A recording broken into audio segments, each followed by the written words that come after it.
Okay, so how well prepared do you feel to teach students with disabilities and other special learning needs?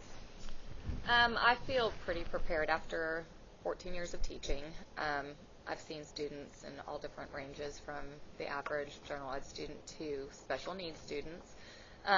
So I feel pretty well prepared because I know where the resources are and who to go talk to if there are problems, especially coming into kindergarten when they haven't had any background. And I know where to seek that advice for those students. Did you complete a traditional program or alternative certification? I completed an alternative certification program with Region 4. My actual degree is in audiology and speech pathology. What is your role and responsibility in teaching students with disabilities? Well, I mean, we have to, especially if they're in inclusion, we have to modify our lessons, and we have to accommodate for any type of disability that we're working with. So it's a huge role, especially if they're in our classroom. Describe the frequency. Did I already ask you, in your opinion, what are the characteristics of effective inclusion? I didn't ask you that one yet, right? Okay, sorry, I skipped a question. In your opinion, what are the characteristics of effective inclusive instruction? When the other children in the classroom don't realize that you're making modifications for that student, that they are participating in the classroom with the other general ed students, and not being pushed to the side with either an aide or with us having to work at a different pace with them, to kind of make sure that they are just like the other kids in the classroom. Like that part of there's the not, classroom. yeah, they're just part of it.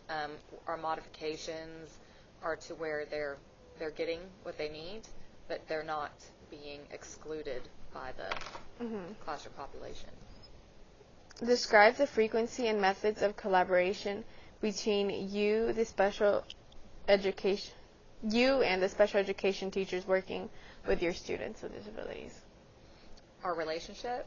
Yes. Okay, so our relationship is huge, especially in kindergarten, because a lot of times in kindergarten is the grade where if parents don't know that there is a disability, or they haven't had a comparison of what an average 5-year-old or 6-year-old looks like, we work real closely with special education to begin the testing process, the RTI process to start off with, and then the testing process.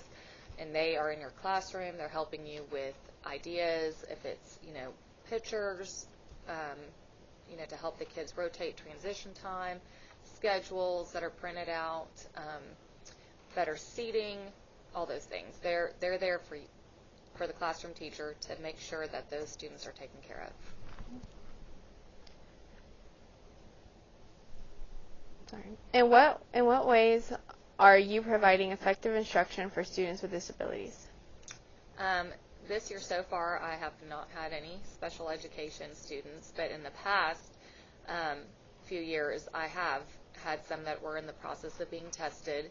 And some of the things that we do in the classroom are we make sure that they have a very strict boundary of what they can and can't do. We set a very structured classroom.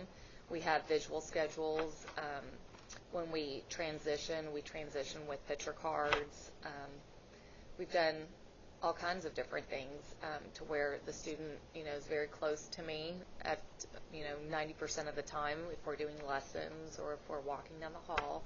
So there's all kinds of modifications that we've done in accommodations in our classrooms. What is your biggest challenge in working with students with disabilities? I think the biggest challenge, like I said, in kindergarten is a lot of times the parents don't have a baseline of what the average 5- and 6-year-old are supposed to look like. And so I think my biggest area of concern always is that communicating with the parents that there is a problem. It's really hard to tell a parent that their child is not, an average child, that there's something wrong, and a lot of times they don't want to accept that. And so just getting the process started is hard. It's really hard. I will be in my own classroom next fall. What recommendations do you have to help me prepare to teach students with disabilities and other learning needs? Well, depending on your grade level, kindergarten, like I said, if you feel like there's a student with a disability, I would seek a second opinion from either a SPED teacher or an SLP that's on your campus, or even have an administrator come in. If it's a student that's been at the school and you're teaching at upper grade level, first, second, third, fourth, and fifth grade, you should have some type of paperwork on that student already. Go to that RTI folder and look and see what they've already done. Are they in the process of being tested? Have they been tested? And if they have and they're already in special education, they should have some type of plan for you to follow, an IEP, 504 plan. And so that gives you a really good outline of where to start in your classroom at the beginning of the year. And kids change, over the summer. So by the time you get, that child in the fall, there could be a difference again, and you might have to seek that opinion again from special ed, SLPs, administrators to see where you need to go next with your child. Thank you. You're welcome.